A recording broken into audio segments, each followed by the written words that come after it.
Assalamualaikum warahmatullahi wabarakatuh. Alhamdulillahirabbil alamin. Assalatu wassalamu ala asrofil anbiya'i wal mursalin wa ala alihi wa ashabihi ajma'in. Amma ba'du. Yang terhormat Kepala Sekolah SD Negeri 1 Gresik, Bapak Kukuh Priyo Sutanto, dan yang kami hormati Bapak Ibu guru serta karyawan SD Negeri 1 Gresik. Puji syukur kehadirat Allah Subhanahu wa Ta'ala yang telah melimpahkan rahmat-Nya sehingga pada hari ini kita dapat berkumpul dan tanpa halangan suatu apapun. Amin amin ya rabbal alamin. Salawat serta salam senantiasa tercurahkan kepada Nabi Agung Nabi Muhammad SAW. Semoga kelak kita mendapatkan syafaatnya di yaumul akhir nanti. Amin. Sebelum kita buka acara pada hari ini, perkenankan saya untuk membacakan susunan acara. Acara yang pertama, pembukaan. Acara kedua, menyanyikan lagu Indonesia Raya. Acara ketiga, sambutan kepala sekolah. Acara keempat, acara inti. Acara kelima, lain-lain. Dan acara yang keenam, penutup. Marilah kita buka acara hari ini dengan bacaan basmalah bersama-sama. Bismillahirrahmanirrahim. Acara yang kedua yaitu menyanyikan lagu Indonesia Raya. Bapak Ibu guru dimohon untuk berdiri.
Hadirin dipersilakan duduk kembali. Acara selanjutnya yaitu sambutan dari Kepala Sekolah SD Negeri 1 Gresik kepada Bapak Kukuh Priyo Sutanto. Kami persilakan.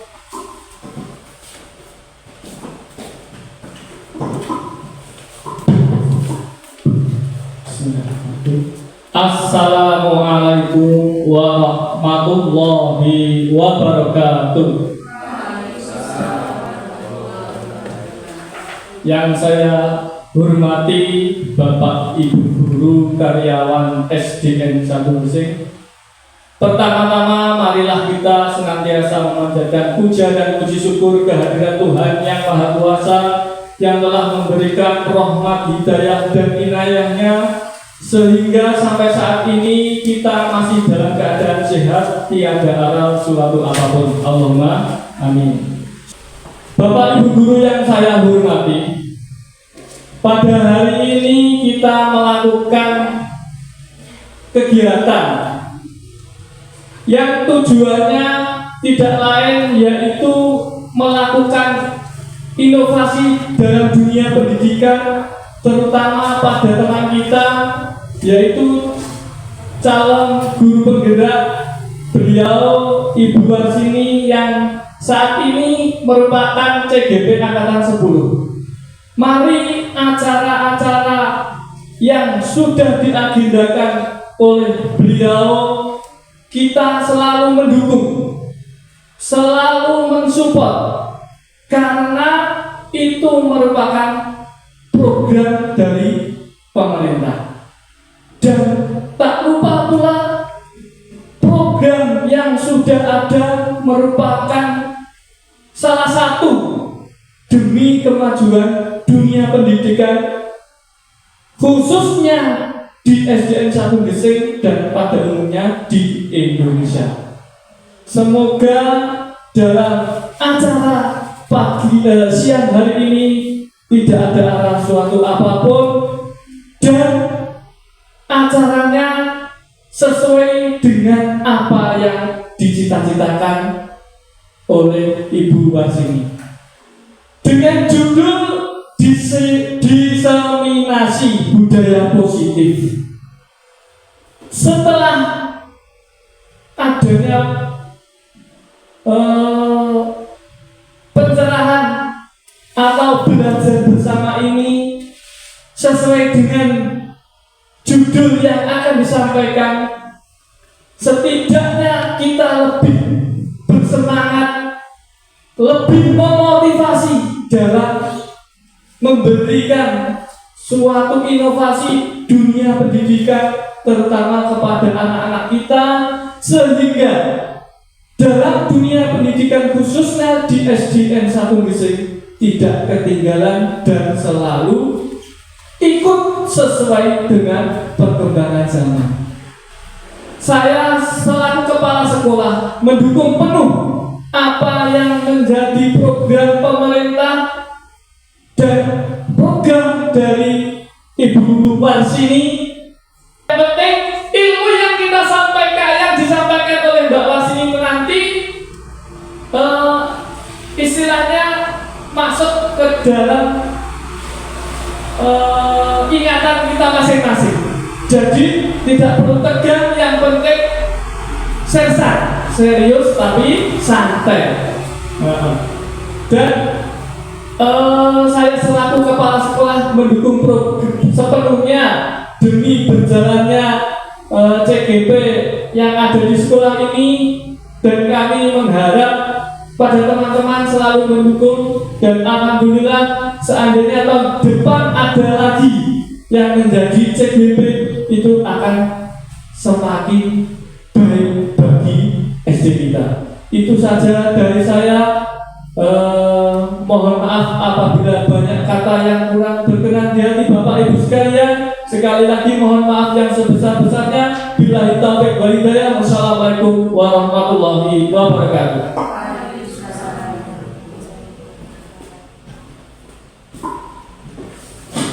Terima kasih disampaikan. Acara selanjutnya yaitu acara inti pemaparan materi yang berjudul Diseminasi Budaya Positif oleh Ibu Warsini CGP Angkatan 10 SD Negeri 1 Gesing.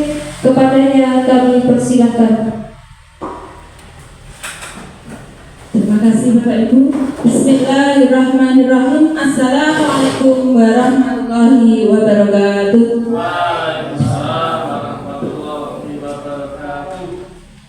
Yang terhormat kepada Bapak Kepala Sekolah SD Negeri 1 Gesing, Bapak Kukuh Priya Sutanto SPD. Yang saya hormati teman-teman, rekan guru, karyawan SD Negeri 1 Gesing. Terima kasih atas waktu dan kesempatannya sudah berkenan hadir meluangkan waktu di ruangan ini, walaupun keadaan cuacanya panas ya Bapak Ibu di luar. Tetap semangat ya. Alhamdulillah. Pertama-tama marilah kita panjatkan rasa syukur kepada Allah Subhanahu wa taala sehingga pada hari ini, siang ini kita bisa berkumpul di ruangan ini dengan keadaan sehat walafiat. Amin. Santai saja, hari ini kita acaranya adalah diseminasi ataupun sharing. Ngobrol-ngobrol, sharing, diskusi tentang budaya positif.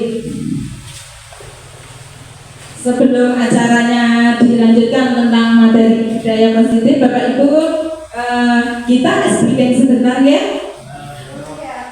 Dan ke depan.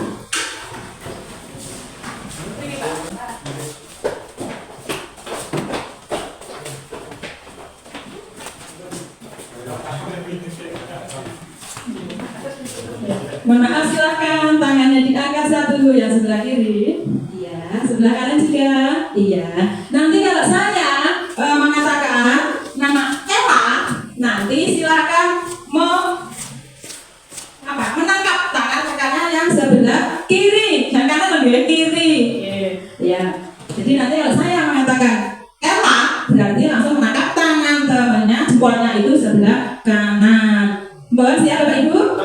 Oh ya, ya contohnya hari ini cuacanya panas sekali.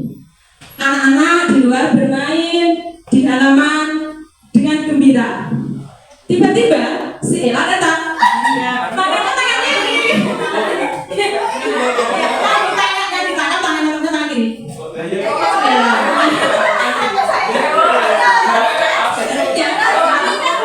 Oh boleh, ayo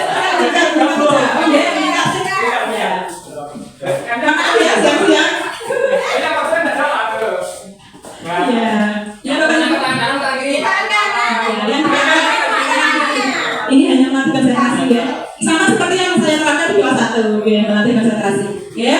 Dimulai ya Bapak Ibu, ini sudah mulai ya. Ya. Pada suatu hari di sebuah desa di dusun Kembangan ada keluarga yang sangat berbahagia yang terdiri dari ayah, ibu, dan 3 anaknya. Anak yang pertama bernama Elo, anak yang kedua bernama Eli, dan anak yang ketiga bernama Ella. Tidak berapa.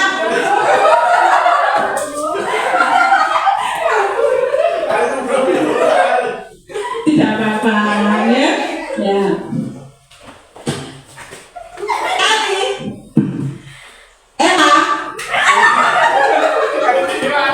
Merupakan saudara yang pertama dan yang kedua.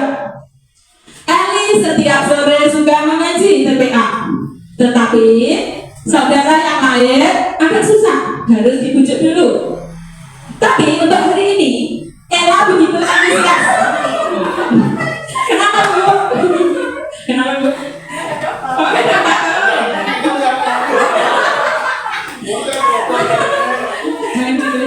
Oke, sama ya Pak Bu, bisa diturunkan, bisa kembali juga. Terima kasih. Ibu di sini saya akan menyampaikan materi tentang budaya positif. Ada beberapa pertanyaan di sini. Apakah Bapak Ibu setuju apabila yang pertama pemberian hukuman dapat mendisiplinkan siswa? Kira-kira setuju tidak Bapak Ibu? Yang setuju silakan diajarkan. Jadinya pemberian hukuman dapat mendisiplinkan siswa. Setuju tidak Bapak Ibu? Bagaimana teman? Oh setuju ya. Untuk yang lain yang tidak setuju? Oh tidak setuju ya. Saya tampung dulu ya jawabannya. Ya. Untuk soal yang kedua, pemberian hadiah meningkatkan prestasi siswa. Setuju tidak? Setuju. Wah, ada yang setuju, ada yang tidak setuju. Oke, saya tampung. Yang ketiga, guru harus mampu memberikan solusi untuk setiap siswa yang bermasalah. Kira-kira bagaimana? Setuju semua? Oh tidak? Oh ya, masih ada yang setuju dan tidak setuju. Saya tampung lagi. Lanjut yang keempat, guru berperan sebagai teman bagi siswa. Kira-kira bagaimana Bapak Ibu? Setuju tidak? Tidak setuju? Ya, tidak setuju. Jawabannya antara setuju dan tidak setuju. Nanti di sini Bapak Ibu di budaya positif nanti, insya Allah kita akan menemukan jawaban dari 4 pertanyaan di sini. Yang pertama, pemberian hukuman dapat mendisiplinkan siswa. Yang kedua, pemberian hadiah meningkatkan prestasi siswa. Yang ketiga, guru harus mampu memberikan budaya positif. Kira-kira yang terlintas di pikiran Bapak Ibu, budaya positif itu nampak ya? Boleh memberikan usul atau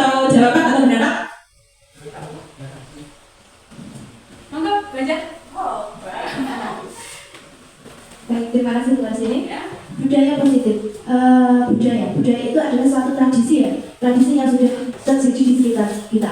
Kalau positif itu berarti hal-hal yang positif. Jadi menurut saya budaya positif itu adalah salah satu budaya yang sudah arahnya positif, tapi yang dilakukan di kehidupan sehari-hari. Contohnya misalkan anak kalau ketemu orang tua seperti apa, itu sudah budaya itu masuk salah satu budaya positif. Seperti itu. Terima kasih Bu Anjar. Bapak Ibu di sini Bu Anjar itu adalah bukan CGP tapi sudah guru penggerak, ya. Iya. Yang saya sering minta pendapat. Di sini ada dua, Bu Rifniatur sama Bu Anjar, beliau angkatan 4 dan angkatan 9. Terima kasih ilmunya selama ini Bu, ya. Ya itu dari pendapat Bu Anjar. Mungkin dari Bapak Ibu yang lain boleh loh semuanya. Oke, Pak Budi monggo.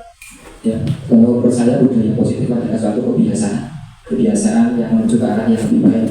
Kebiasaan, contohnya seperti anak-anak salaman dengan orang yang itu atau bapak ibu guru, menyapa teman, atau dan hal-hal yang baik yang lainnya. Itu menurut saya adalah suatu kebiasaan yang menuju ke yang lebih baik. Terima kasih. Oke, terima kasih Pak Budi. Berarti kebiasaan yang baik, yang bagus, yang positif ya Pak Budi. Ya, mungkin Bapak Ibu guru yang lain boleh semuanya memberikan pendapatnya. Kan kita di sini itu belajar bersama, bareng-bareng, ya. Monggo. Terima kasih Bu Arsini. Menurut saya budaya positif itu adalah setiap tindakan memberikan dampak positif bagi lingkungan sekitarnya, jadi memiliki pengaruh positif itu bisa bagi lingkungan sekitarnya juga dan juga berdampak positif juga bagi dirinya sendiri. Misalkan tadi jika di lingkungan sekolah itu ketika ada beberapa guru datang, anak-anak saling bersama seperti tadi yang sudah dikatakan oleh Pak Budi tadi ya, jadi itu sudah merupakan budaya positif. Terima kasih.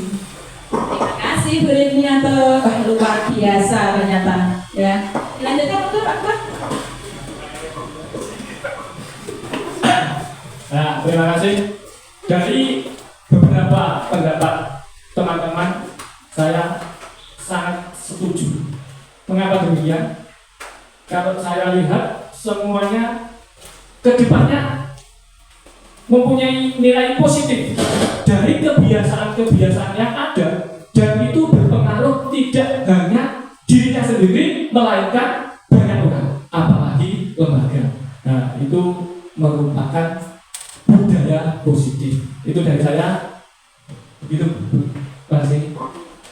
Suwun Pak Koko. Bapak Ibu yang lain mungkin ada yang memberikan tanggapan? Oke. Terima kasih Bapak Ibu. Jawabannya tidak ada yang salah. Ya, tidak ada yang salah. Iya. Apa itu budaya positif? Budaya positif adalah nilai-nilai dan kebiasaan-kebiasaan yang positif di sekolah yang berpihak pada peserta didik agar mereka dapat berkembang menjadi pribadi yang kritis, penuh hormat, dan tanggung jawab. Mungkin tadi penjelasan Pak Budi, Bu Rifni, Pak Kuko, Bu Anjar tadi sudah merujuk ke sini ya. Yeah. Dan saya lanjutkan, di sini ada konsep inti dari budaya positif. Konsep-konsep ini untuk menciptakan budaya positif itu apa saja? Ada 6. Yang pertama ada disiplin positif, kebutuhan dasar manusia, motivasi perilaku manusia, posisi kontrol guru, keyakinan kelas, dan segitiga restitusi. Bapak Ibu, dari ke-6 ini kira-kira yang asing yang mana ya? Yang masih asing di telinga kita? Segitiga restitusi. Sama Bapak Ibu, saya mendapatkan pengertian apa segitiga restitusi juga waktu ikut CGP. Wah, ternyata itu kok jenisnya segitiga restitusi. Ternyata begini memecahkan masalah, mencari sumber solusinya. Itu saya juga baru tahu di CGP. Mungkin tahun depan teman-teman ada yang ikut mendaftar, jadi kita bisa belajar bareng lagi, ya. Selanjutnya, coba Bapak Ibu, kepalkan tangan Bapak Ibu. Kepalkan tangan, ya. Bayangkan bahwa ini adalah hal yang sangat berharga banget, ya, sangat berharga, ya. Dan Bapak Ibu sangat menjaganya. Kalau saya sampai kehilangan ini, sedih sekali. Bayangkan ini hal yang sangat berharga. Dan coba teman yang sampainya itu mencoba untuk membuka dari apa yang di kepala Bapak Ibu yang Bapak Ibu pertahankan. Coba.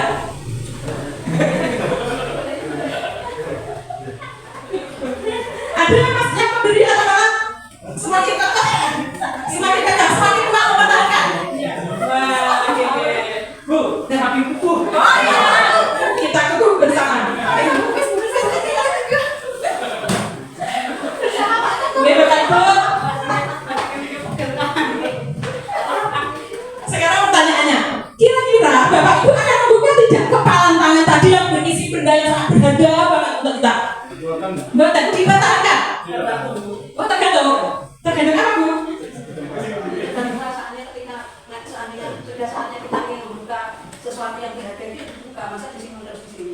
gitu. Masuk ya. Terus kira-kira mungkin nggak ibu membukanya? Mungkin saja. Ya.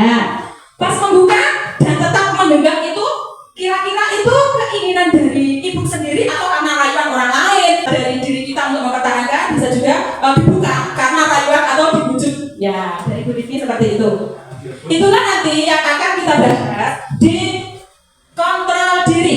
Dalam kegiatan ini sesungguhnya siapa yang memegang kendali atau kontrol untuk membuka atau menutup kepalan tangan kita, walaupun sudah diiming-imingi, sudah dirayu-rayu, tetap kita tidak memberikan. Jawabannya tentu adalah kita sendiri Bapak Ibu yang memegang kontrol atas kepalan tangan kita. Apakah kita membuka atau menutup kepalan tersebut? Itu tergantung pada diri kita masing-masing sesuai dengan kebutuhan dasar kita saat itu. Di sini ada perubahan paradigma stimulus Bapak Ibu dan dalam kontrol. Bisakah kita mengontrol seseorang? Ya, stimulus responnya adalah kita mencoba mengubah orang agar berpandangan sama dengan kita. Bisa tidak Bapak Ibu? Ya, teori kontrolnya adalah kita berusaha memahami pandangan orang lain tentang dunia. Yang kedua, perilaku buruk dilihat sebagai suatu kesalahan. Selama ini seperti itu tidak Bu? Ya, semua perilaku memiliki tujuannya masing-masing. Ya. Orang lain bisa mengontrol saya. Bagaimana Bapak Ibu?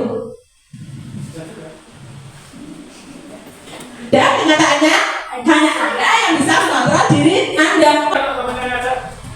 Tapi kalau temannya ngajak nanti kan juga ikut. Cuma satu Pak, ikutnya maksudnya Pak. Lanjut, pemaksaan ada pada saat bujukan gagal. Kira-kira pas dibujuk gagal, itu ada pemaksaan bagaimana? Ada. Biasanya misalkan menyuruh anak minum obat, ketika dibujuk gagal, karena demi kebaikan anak itu kan kita kadang memaksa. Ayo kita buka mulutnya. Itu artinya pemaksaan itu muncul dalam hal entah minum obat.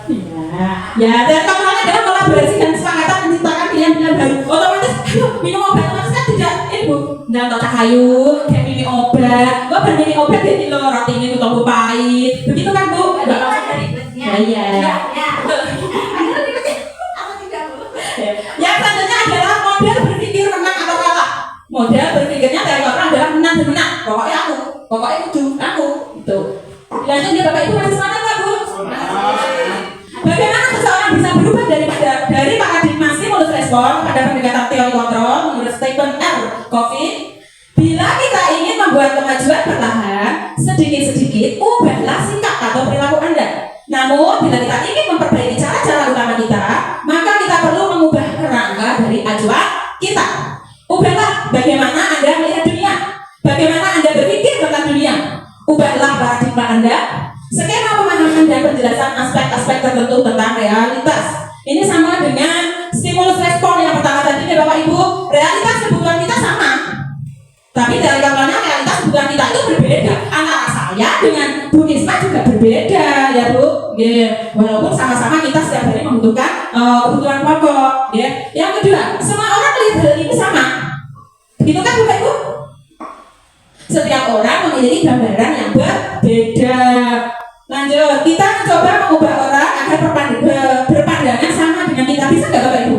Wah, saya kudu anak karo aku kudu podo. Bisa nggak Bapak Ibu? Teori kontrolnya semua kita berusaha memahami pandangan orang lain tentang dunia. Lanjut, perilaku buruk dilihat sebagai suatu kesalahan. Bagaimana teori kontrolnya Bapak Ibu? Semua perilaku memiliki tujuan nanti untuk yang paradigma perubahan ini nanti di bawah pasti ketemu lagi.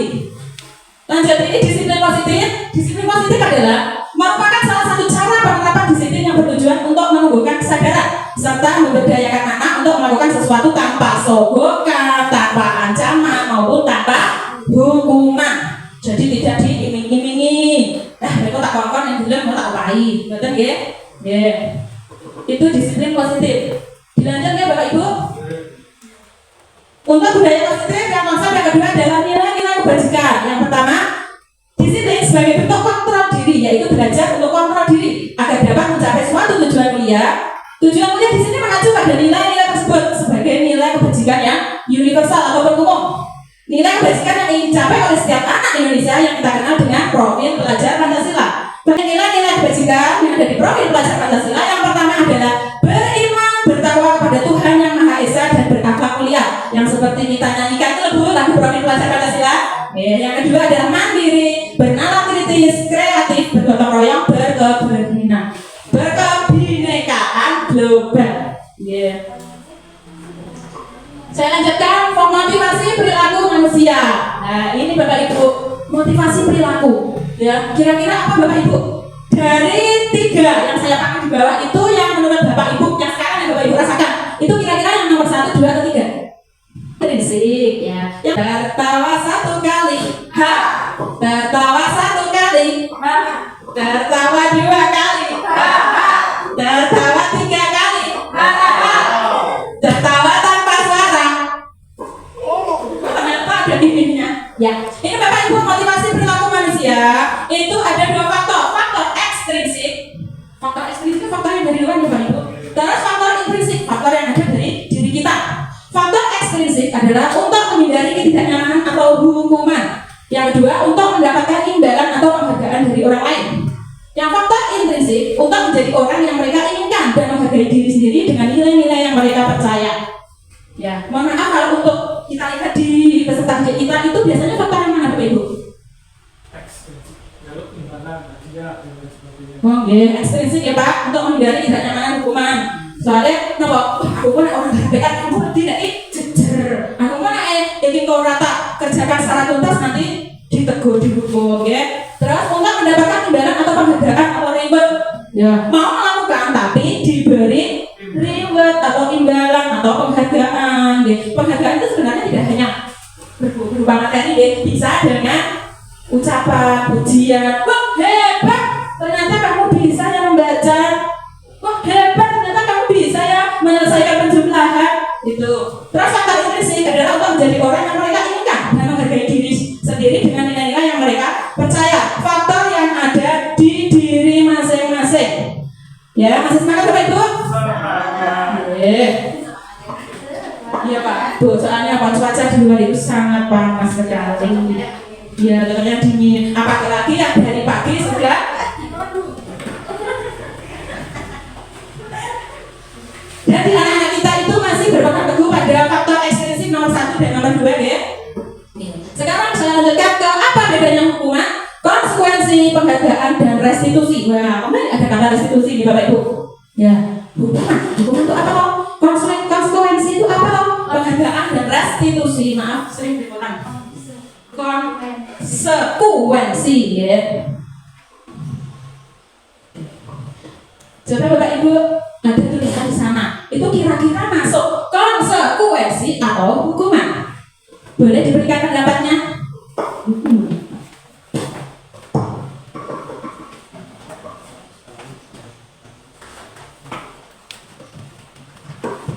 Untuk yang pertama yaitu mencatat 100 kali di dalam buku dengan kalimat saya tidak akan terlambat lagi karena terlambat ke sekolah. Itu salah satu contoh yang diberikan kepada anak sebagai hukuman karena anak tersebut terlambat. Tidak minum obat Pak Kecil. Tidak minum obat loh, tidak usah dirayu-rayu. Ya, konsekuensi atau hukuman yang pertama, mencatat 100 kali di dalam buku dengan kalimat saya tidak akan terlambat lagi karena terlambat ke sekolah. Masuk apa Bapak Ibu? Hukuman. Yang kedua, lari mengelilingi lapangan basket 2 kali karena terlambat hadir di sekolah. Masih termasuk ya hukuman. Lanjut yang ketiga, membersihkan coretan yang dibuatnya di meja tulis. Konsekuensi, yes. Selanjutnya, berdiri di depan kelas sambil mengangkat kaki 1 karena tidak bisa menjawab pertanyaan. Apa ini? Hukuman, ya. Yang selanjutnya, membersihkan WC karena merusak pensil teman. Hukuman apa konsekuensi? Hukuman, ya. Lari keliling lapangan karena terlambat 10 menit saat pelajaran PJOK.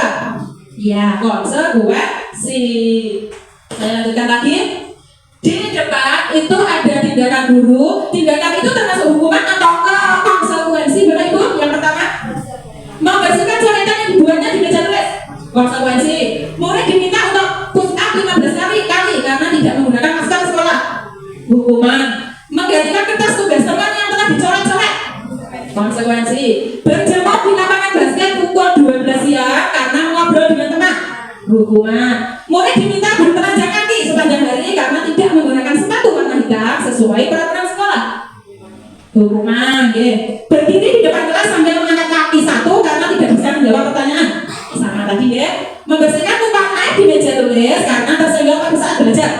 Konsekuensi itu ya Bapak Ibu adalah hukuman dan konsekuensi. Betul, yang pertama konsekuensi, hukuman, konsekuensi, hukuman dan konsekuensi. Ternyata cocok Bapak Ibu. Lah ini pengertian hukuman. Hukuman itu apa loh? Konsekuensi itu apa? Restitusi itu apa? Hukuman itu adalah tidak terencana Bapak Ibu, tiba-tiba, bersifat searah, hanya bersifat searah, berupa hukuman fisik, psikis maupun verbal. Pernah nggak Bapak Ibu dulu diingat-ingat waktu sekolah? Mungkin masih ingat pernah dihukum apa? Lanjut yang kedua, konsekuensi. Apa itu konsekuensi? Konsekuensi adalah terencana, disepakati sesuai dengan peraturan. Sesuai dengan peraturan ya Bapak Ibu. Yang kedua, siswa tetap dibuat tidak nyaman. Ya. Yang ketiga, sikap guru selalu memonitor murid. Bentuk-bentuk konsekuensi dibuat oleh pihak guru atau sekolah. Belajar ini bagaimana? Ada dampaknya nggak belajar?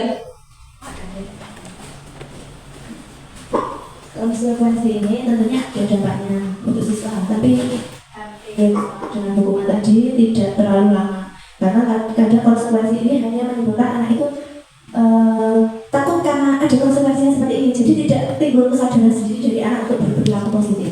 Karena contohnya seperti tadi, ketika saya melakukan sesuatu, contohnya tadi mencoret-coret meja, maka konsekuensinya saya harus meja, membersihkan meja itu. Jadi konsekuensi itu hanya yang membuat itu dari pihak guru atau sekolah, dan anak tidak terlibat, anak hanya melakukan. Jadi tanpa menimbulkan efek kesadaran dari diri anak sendiri.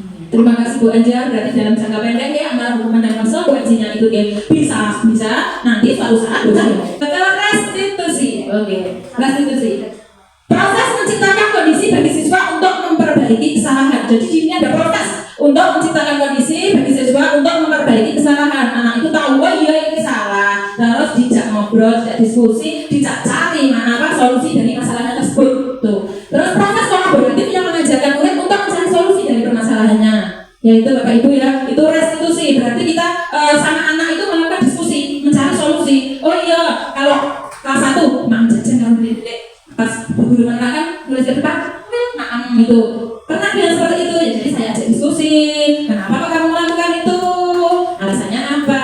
Itu. Jadi dicari masalahnya apa dan dicarikan solusinya untuk permasalahan tersebut. Ini diukur oleh penghargaan atau itu tadi Bapak Ibu. Ya, pengaruh jangka pendek dan jangka panjang. Betul.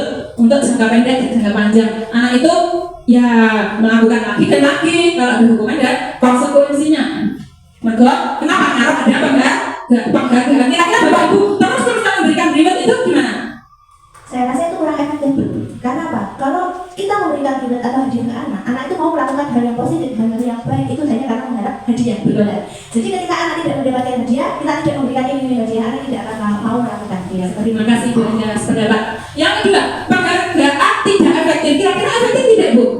Selalu diberikan reward, tidak penghargaan, tidak imbalan. Bagaimana?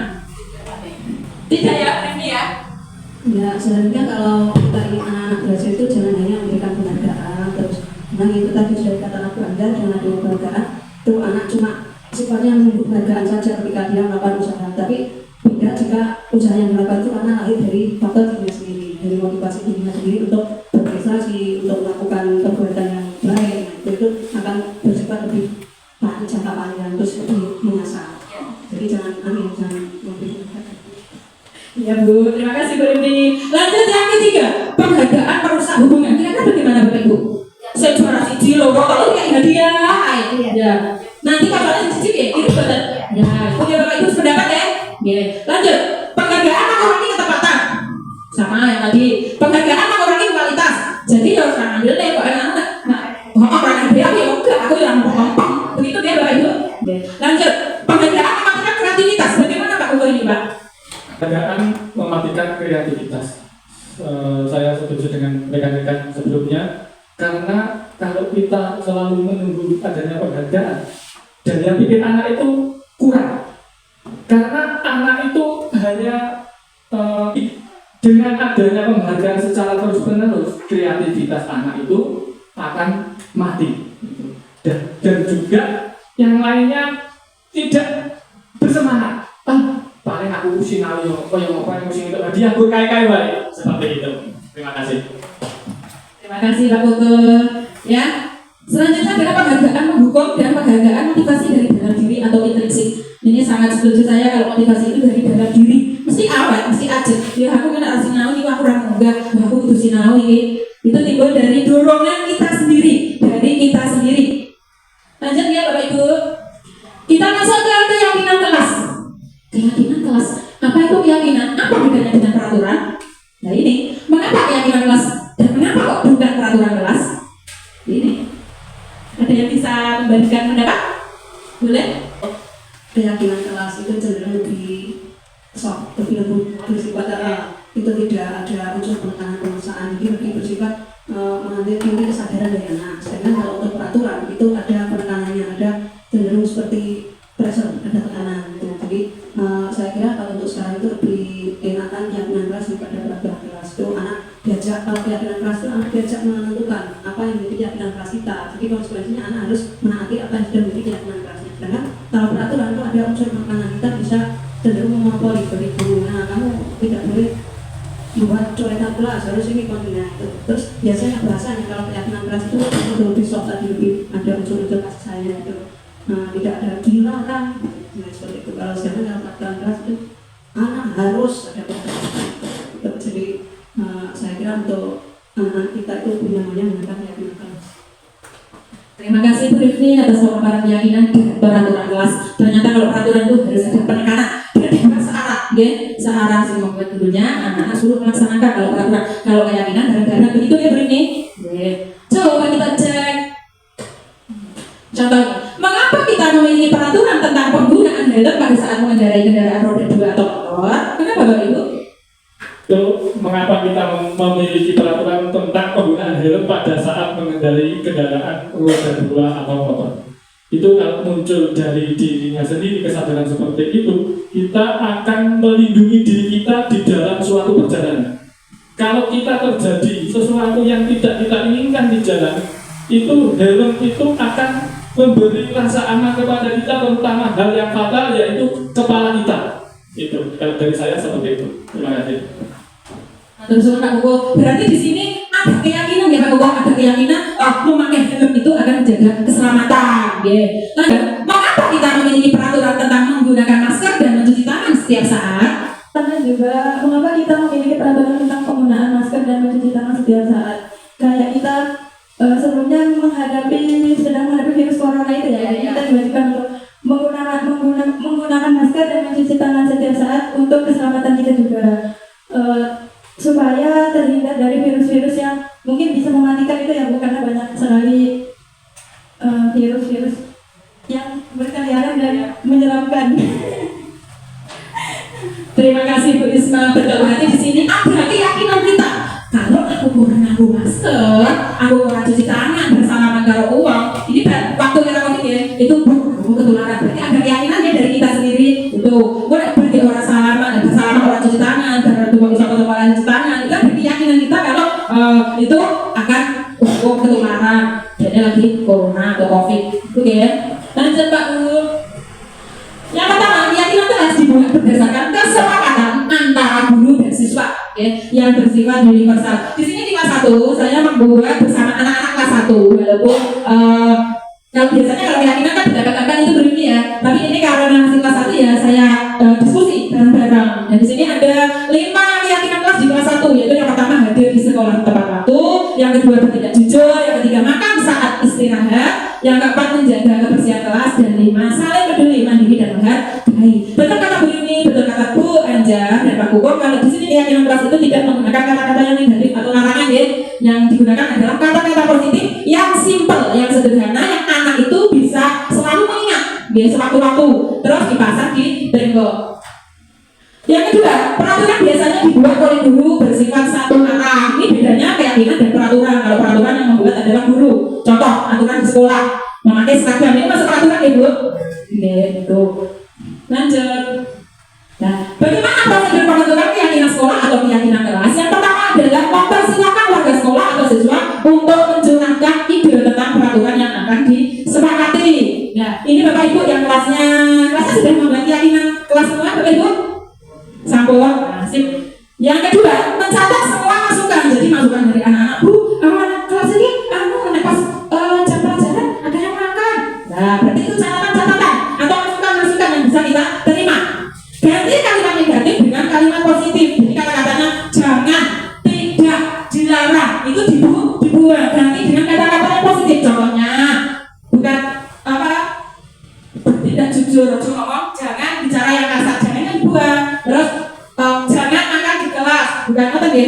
makan saat istirahat. Jadi menggunakan kalimat-kalimat yang positif, tidak dilarangnya diganti.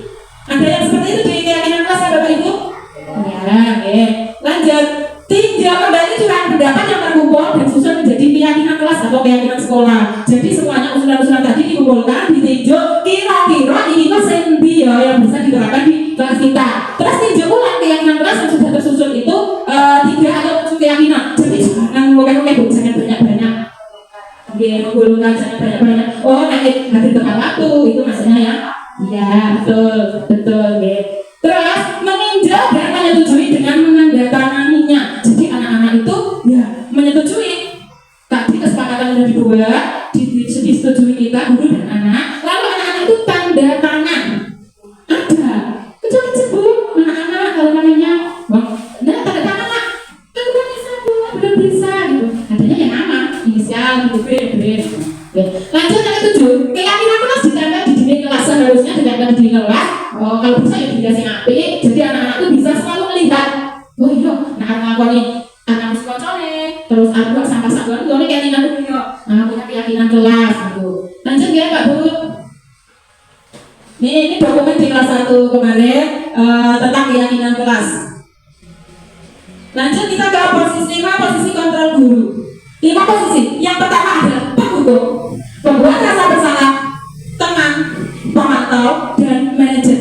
Kira-kira Bapak Ibu, sekarang dari kelima itu kira-kira Bapak Ibu sebagai apa ini? Boleh kita kan? Oh ya, begini. Awalnya dulu kena penghukum. Sama berarti Bu?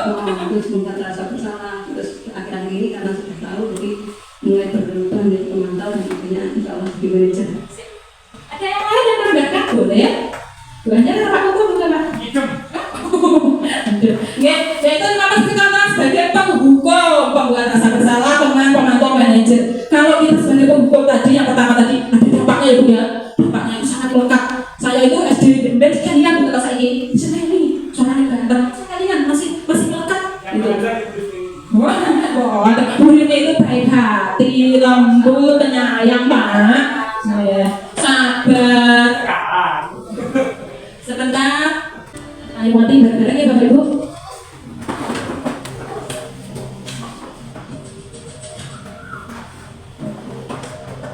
Nah, sini kamu. Selalu terlambat. Kamu deh, pasti terlambat. Maaf Bu, saya Apa? Apa coba? Alasan kamu apa lagi? Kapan sih kamu tidak terlambat? Malas sekali ya kamu jadi anak. saya Dasar pemalas. Gak kapok-kapok sih kamu. Sudah berapa kali terlambat? Sana, kamu keliling lapangan basket 2 kali. kenapa saya harus ke lapangan basket Bu? Kenapa? Kamu malah ibu. Berani-beraninya jawab. Sudah terlambat, masih berani jawab enggak?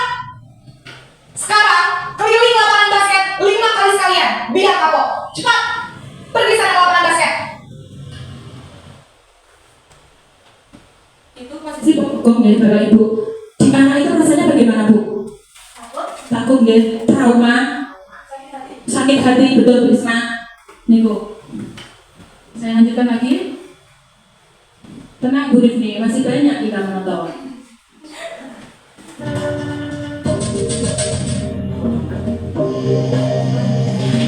Masih naren lagi. Naren!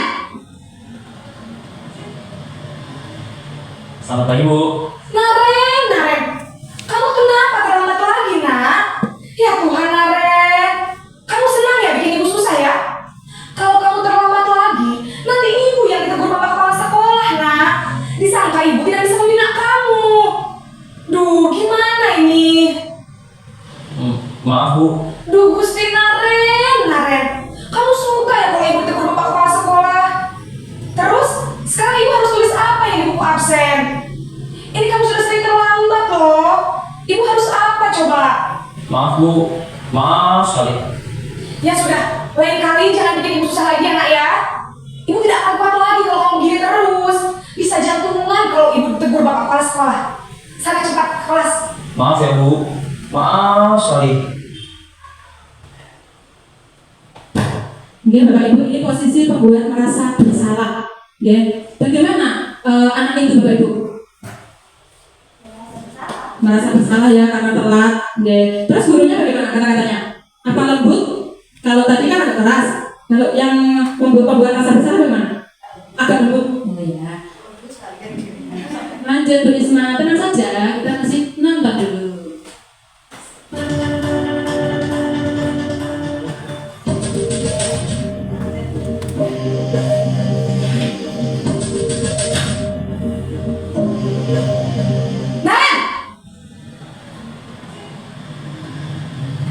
Selamat pagi Bu. Wah, sudah jam berapa ini nak? Terlambat lagi ya sayang. Iya Bu, habis ibu saya lupa bangunkan saya Bu. Kamu malah menyalahkan ibu kamu. Kamu bukannya anak yang larinya paling kencang. Kok terlambat sih?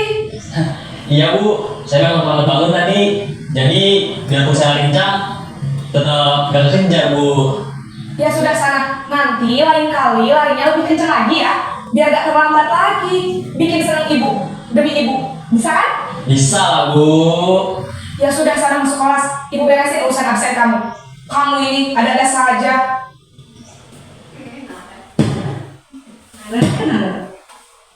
Lanjut ya Bapak Ibu, tadi posisi sebagai teman, kita lanjut posisi sebagai pemantau atau monitoring.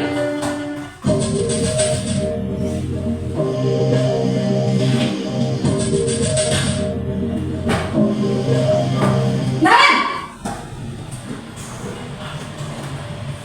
Selamat pagi Bu. Naren, apa peraturan sekolah kita tentang jam berapa kita harus masuk sekolah nak?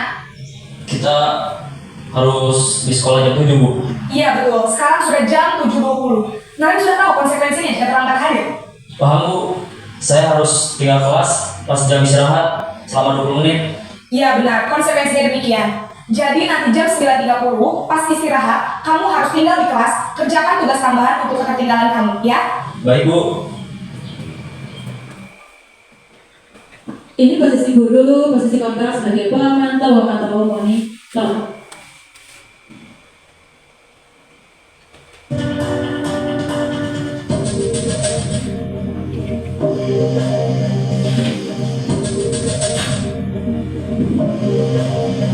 Naren! Selamat pagi Bu. Selamat pagi Naren. Maaf Bu, saya terlambat. Iya, sekolah masuknya jam 7, sekarang sudah jam 7.20. Jadi sekarang bagaimana nih Naren? Maaf Bu, saya lupa setel alarm saya semalam. Baiklah, menurut kamu, keyakinan sekolah yang mana yang perlu kamu tingkatkan? Menghargai diri sendiri dan orang lain mungkin ya Bu. Setuju. Jadi, apakah Naren meyakini prinsip saling menghormati tersebut? Iya Bu, saya meyakininya. Apakah Naren bersedia memperbaiki masalah keterlambatan ini? Bersedia Bu. Bagaimana kamu akan perbaiki masalah keterlambatan ini? Saya akan coba untuk tidak lupa menyetel alarm saya Bu. Baik, kalau Naren lupa menyetel alarm di rumah, ada orang yang kira-kira bisa bantu mengingatkan tidak? Ada Bu, kakak saya, Kak Emma. Ada lagi selain Kak Emma? Selain Kak Emma, ada ibu saya. Baik, jadi yang mengingatkan Naren adalah Kak Emma dan ibu kamu ya? Kira-kira akan mulai set alarm kapan nih Naren?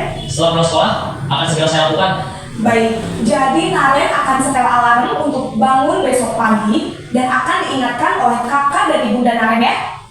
Ada lagi yang mungkin perlu dilakukan Naren? Agar tidak terlambat bangun lagi. Tidak ada Bu. Baik Naren, terima kasih untuk kerjasama kamu. Sekarang kamu perlu kembali ke kelas untuk belajar. Baik Bu, terima kasih.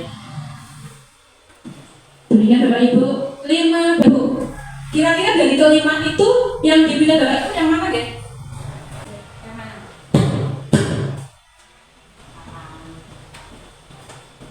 Yang saya pilih yang posisi sebagai manajer video terakhir karena di sana sudah ada solusinya.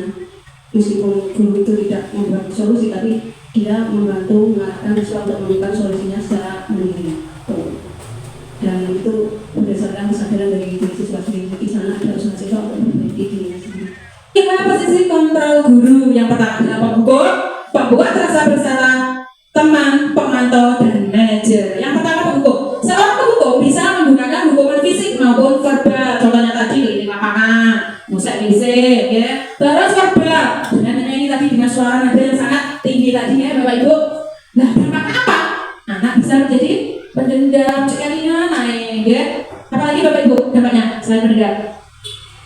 Minder ya, itu tidak percaya diri. Lanjut yang kedua, pembuat rasa bersalah. Biasanya guru akan bersuara lebih lembut, kata Bu ini soft tadi ya. Dampaknya membuat siswa merasa bersalah melakukan apa-apa jadi takut salah dan membuat tidak percaya diri. Untuk bersih kontrol yang ketiga, teman. Di sini guru pada posisi ini tidak akan menyakiti murid, namun akan tetap berupaya mengontrol murid melalui persuasi. Guru menjadi ramah, dan dampaknya di sini murid akan bergantung pada satu guru, ya, membuat siswa menjadi tidak mandiri. Jadi pokoknya orang guru aku yang mau, nah pak guru aku yang mau, anak jadi tergantung pada sosok salah satu guru. Lanjut yang ke pemantau. Di sini guru mengawasi berdasarkan peraturan dan konsekuensinya. Yang kelima, manajer. Guru berbuat sesuatu bersama dengan murid, mempersilahkan murid mempertanggungjawabkan perilakunya, mendukung murid agar dapat menemukan solusi atas permasalahannya. Betul kata Bu Rini tadi, Bu Rini memilih, kalau dulu Bu Rini katanya sebagai penghukum, sama saya juga dulu. Nah, setelah belajar di beberapa bulan ini, itu saya tahu ternyata posisi kontrol guru itu ada 5, ada pemantau dan ada manajer. Dan sekarang ini saya berusaha untuk menjadi pemantau dan manajer. Kalau ada kasus atau permasalahan dengan anak, diselesaikan, dicari solusinya bareng-bareng, tidak langsung menghukum, tidak membuat anak tidak percaya diri ataupun minder. Terus dari 5 posisi kontrol ini lebih ideal yang mana Bapak Ibu? Yang paling ideal yang mana Bapak Ibu? Manajer ya? Iya, guru berbuat sesuatu bersama muridnya, mempersilahkan murid mempertanggungjawabkan perilakunya dan mendukung untuk menemukan solusi atas permasalahannya murid tersebut ya, belajar. Ya, selanjutnya ini ada contoh penerapan 5 posisi kontrol. Contohnya, siswa tidak memakai atribut lengkap saat upacara bendera. Kalau penghukum yang gini, hormat pada bendera selama 1 jam. Nah, gitu. Suaranya agak ditinggikan. Kalau membuat merasa bersalah, sudah Ibu bilang berapa kali Ibu dan Bapak harus memberitahu kamu selalu saja mengecewakan Bapak Ibu. Gitu. Dan untuk teman, ayo dong ikuti aturan sekolah. Tolong bantu Ibu atau Bapak ya sekali ini saja. Ya sudah, tidak apa-apa, lain kali jangan sampai berbuat seperti ini lagi. Kamu gak kasihan apa kalau saya ditegur Bapak kepala sekolah. Itu ya. Lanjut ke pemantau. Kamu sudah melanggar peraturan sekolah. Kamu tahu kan konsekuensinya? Setelah upacara kamu beli atributnya ke koperasi dan jangan diulangi lagi. Itu sebagai pemantau. Contoh sebagai manajer. Apakah kamu tahu tentang kesalahanmu itu? Kira-kira bagaimana kamu memperbaiki kesalahanmu? Dan kira-kira kapan kamu akan memperbaikinya? Itu ya, itu yang manajer. Lanjut ke kebutuhan dasar manusia. Bapak Ibu masih semangat? Semangat, alhamdulillah. Ya. Kebutuhan dasar manusia. Apa itu kebutuhan dasar manusia? Adalah kebutuhan dasar sesuatu yang kita lakukan untuk mendapatkan apa yang kita inginkan. Seluruh tindakan yang kita lakukan memiliki tujuan tertentu, dan semua usaha terbaik yang kita lakukan adalah dalam rangka agar kebutuhan dasar kita terpenuhi dengan baik. Ada 5 kebutuhan dasar Bapak Ibu, dan itu harus terpenuhi. Kalau tidak terpenuhi salah satunya, otomatis ada yang menyimpang. Berarti kalau ada anak yang mempunyai kasus menyimpang, ya kayaknya sekolah dulu terkocone, ngomongnya kasar, ya kita cari permasalahannya di mana, gitu ya. Jadi ada satu kebutuhannya, mungkin dengan ngomong terus yang mungkin dengan temannya, mungkin kurang kasih sayang. Pasti ada salah satu kebutuhan yang tidak terpenuhi atau belum terpenuhi. Yang pertama adalah kebutuhan bertahan hidup. Di sini contohnya ada makan, pakaian, tempat tinggal, keamanan dan kesehatan, kebutuhan pokok kita ya Bapak Ibu. Nah ini kalau kita kurang satu, contohnya dari anak itu ngambilnya ganti-ganti contohnya, atau yang lainnya makannya tidak bergizi atau bagaimana. Nanti di sekolah dia ngantok, sekolah sarapan kita, iya. Bukan Bapak Ibu loh ya. Jam segini itu aku pahalanya itu. Iya. Selalu kita gak kan. Oh betul Pak Uke. Lanjut, yang kedua kebutuhan akan kasih sayang. Wah besar sekali kebutuhan akan kasih sayang. Yaitu rasa diterima, dipedulikan, berbagi, kerjasama, dan menjadi bagian dalam kelompok. Nah, kalau kita sama anak itu 3 anak itu ada yang dipedulikan, dia merasa ternyata guru sayang banget kalau aku, ternyata Pak guru sayang banget kalau aku, itu dia kebetulan akan kasih sayang. Lanjut, penguasaan. Di sini harga diri, keinginan untuk dianggap memimpin, berprestasi, diakui dan didengar. Ya, itu penguasaan. Lanjut kebebasan, mandiri. mandiri, memiliki pilihan, mencoba hal yang baru, mampu mengendalikan arahnya diri. Contohnya di sekolahan, apa tadi? Contohnya apa Bu? Kalau kebebasan belajar yang ditekankan kan Bu, anak buta itu. Bisa diberikan contoh Bu? Kebebasan mengekspresikan apa yang diinginkan. Contohnya anak suka menggambar, kadang kita meminta sesuatu jangan bentuk gambar itu. Ada anak yang suka bermain voli tapi dipaksakan untuk pintar matematika seperti itu. Jadi anak tidak bisa mengekspresikan apa yang ada di dirinya. Betul Bu Elvira, karena tidak bisa mengekspresikan apa bakatnya yang ada di dirinya. Itu koyo dikumpul, koyo dikurung kayak, ya seperti itu rasanya. Makanya anak sering berontak. Gitu. Lanjut, kebutuhan yang terakhir adalah kesenangan. Ini kalau bagian kesenangan saya senang. Ya. Oh iya, ternyata sama ya Bu. Bermain, humor, antusiasme, tertawa. Itu ternyata sebuah kebutuhan loh. Ya. Nah, Bu Nurul, ternyata ya kita, bagaimana Bu? Belum nih. Kalau sendiri saja. Boleh Pak Ketua bisa menambahkan? Ya, seperti yang sudah dilakukan di SDN 1 Geseng ini, di antaranya senam pagi, juga hadro. Ketika anak-anak tepat pada waktu, misalnya hadro, senam, itu anak beda. Ketika dengan diajak istilahnya masuk pelajaran apa, gitu kan tidak beda. Apalagi kalau ketika anak waktunya olahraga, itu juga sudah beda. Itulah kesenangan. Terima kasih. Terima kasih Pak Kugo. Anak langsung seneng ya, maju. Ya. Saya lanjutkan. Ini ada contoh. Aku senang main kejar-kejaran dengan ibu guru, seru. Ini masuk kebutuhan apa Bapak Ibu? Kesenangan. Apa ya? Ayo kembali lagi. Saya tanya lagi. Ada bertahan hidup, kasih sayang, penguasaan, kebebasan dan kesenangan. Ya, aku senang main kejar-kejaran dengan ibu guru, seru pokoknya. Kesenangan. Yang kedua, ibu kejar aku karena ibu guru sayang sama aku. Terima kasih. Ya, aku hebat kan Bu, bisa bikin ibu kejar aku. Iya, yes. Aku bosan belajar mewarnai terus di dalam kelas. Apa Ibu? Masa apa Bu? Aku bosan belajar mewarnai terus di dalam kelas. Mau pengennya mengekspresikan dia, kadang-kadang keluar belajarnya. Betul, kebebasan, anak tidak mau dikungkung. Kita lanjut ke materi segitiga restitusi, yaitu suatu proses dialog yang dijalankan oleh guru agar dapat menghasilkan murid yang mandiri dan bertanggung jawab. Di sini ada tiga langkah dari segitiga restitusi. Yang pertama, menstabilkan identitas. Yang kedua, validasi tindakan yang salah dan menanyakan keyakinan. Itu tahapan dari restitusi. Nah, menstabilkan identitas itu yang contohnya bagaimana ini? Kamu tentu punya alasan mengapa melakukan itu. Contoh dari video tadi ya Bapak Ibu ya. Adakah cara yang lebih efektif untuk mendapatkan apa yang kamu butuhkan? Tuh, itu menstabilkan identitas. Yang kedua, validasi kebutuhan.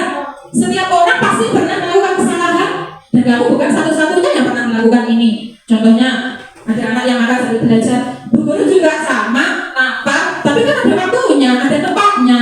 Nanti kan istirahat bisa makan begitu. Lanjut, menanyakan keyakinan. Nah, kamu ingin menjadi orang yang seperti apa?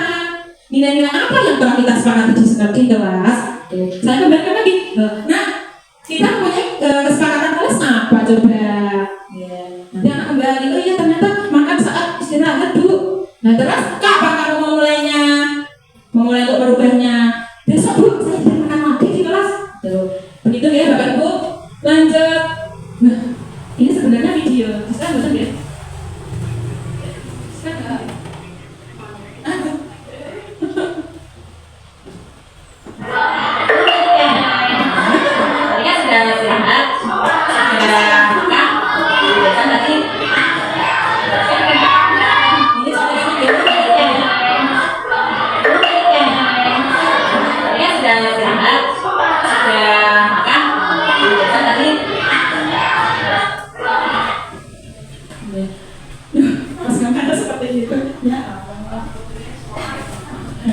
Ya Bapak Ibu, demikian tadi pemaparan saya tentang diseminasi budaya positif. Semoga apa yang saya dapatkan di pendidikan CGP itu bisa saya terapkan dan kita bisa terapkan bersama-sama di sekolah kita. Dan sekolah kita semoga menjadi sekolah impian yang kita impikan selama ini dan anak-anak yang berprestasi, ya, sesuai apa yang kita impikan. Bisa dari Bu Rini.